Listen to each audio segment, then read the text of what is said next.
Hi, it's me again with Corel Draw Tips and Tricks, and somebody sent me this photograph of a box and wondered how you could draw that, and I drew it really quick, didn't really uh, do it exactly, and if you want it exactly, and if you have a better picture of a box, you could take it straight up and down, and you could actually trace this box and do a lot with it, but without the box, you can get it close and use your own artistic ability.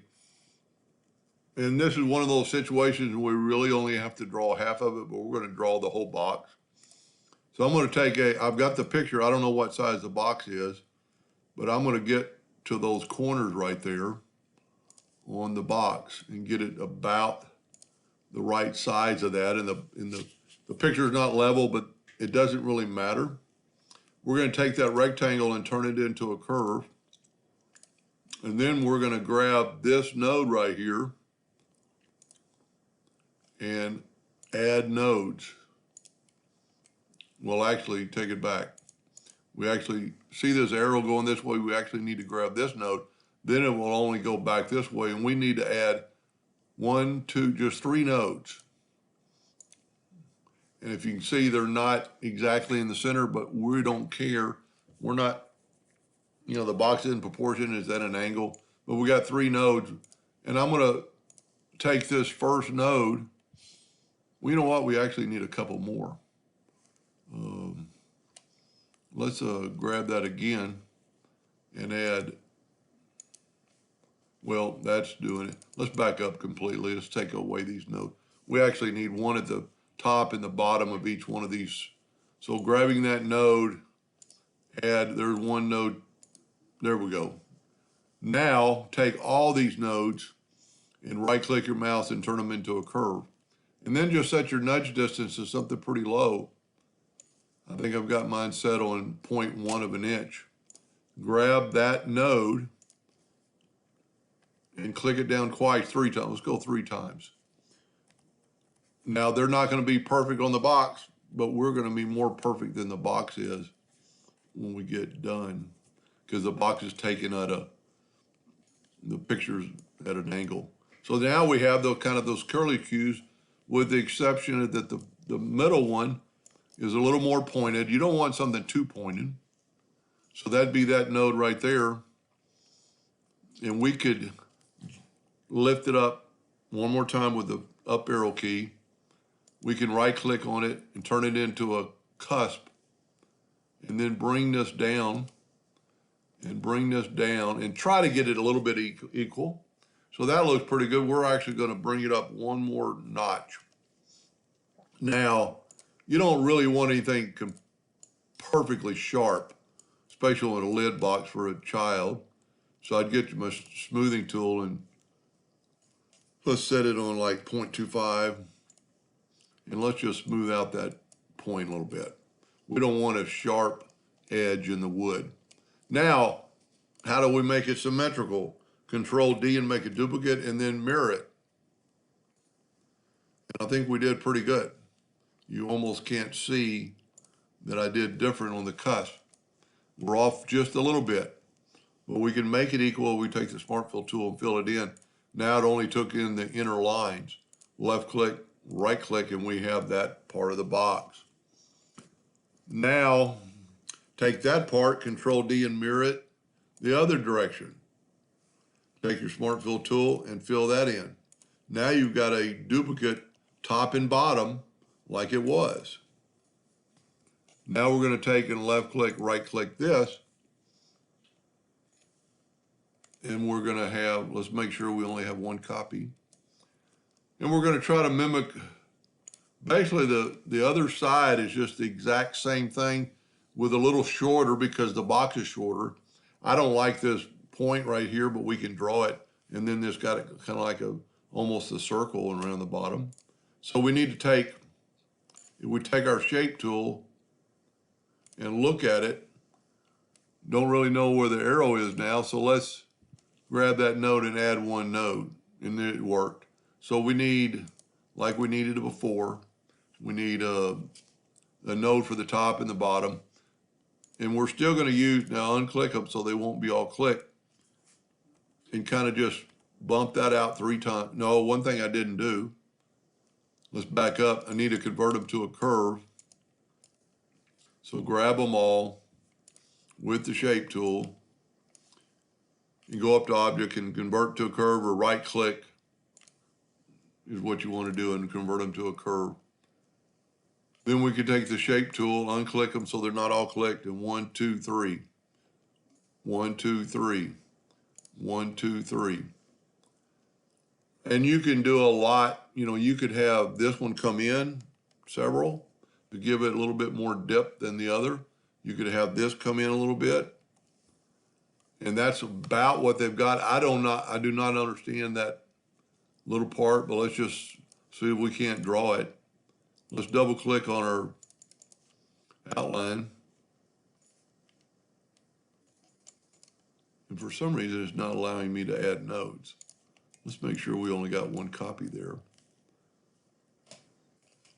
We ought to be able to add a node right there just by double clicking.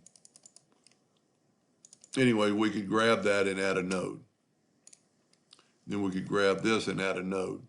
So it's going backwards. Now we could take and make this a sharp point by making this a line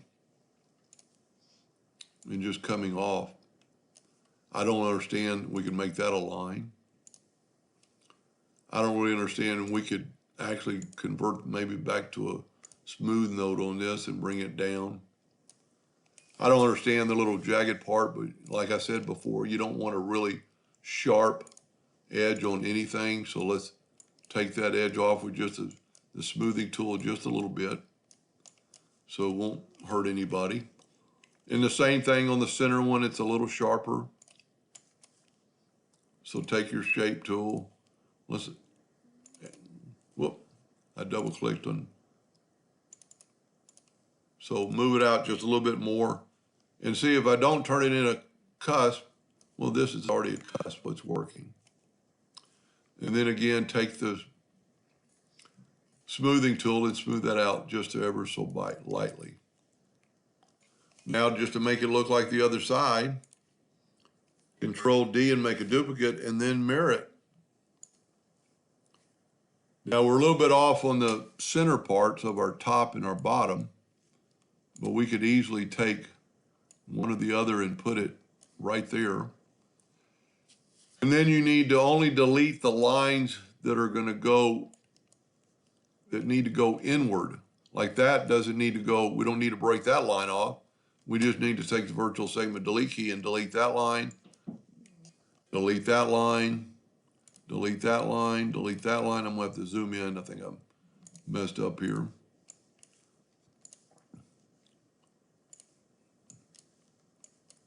And that'll work, and that'll work. And the same thing here while we got it. And like I said before, it'd be a lot easier to have the box.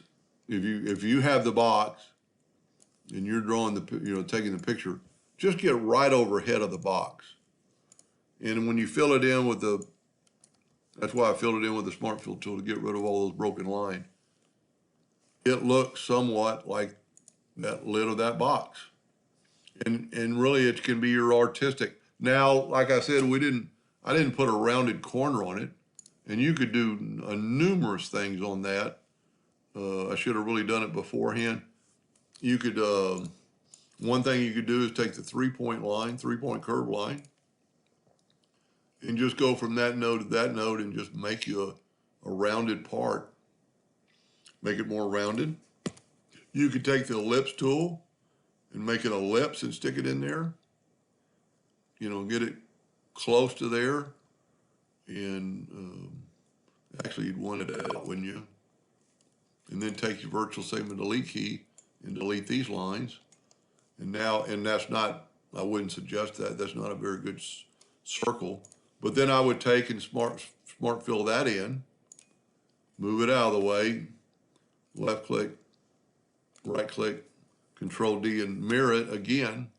And if we would have done this before, it would have been a lot easier. But all we have to do, if you think about it, all you have to do is get rid of the lines that are going to stop the fill from going in. I don't like that circle, but that looks more like the box. And I could have played around with that and made the circle less or more. And there's a lot of tools that you can do stuff like that.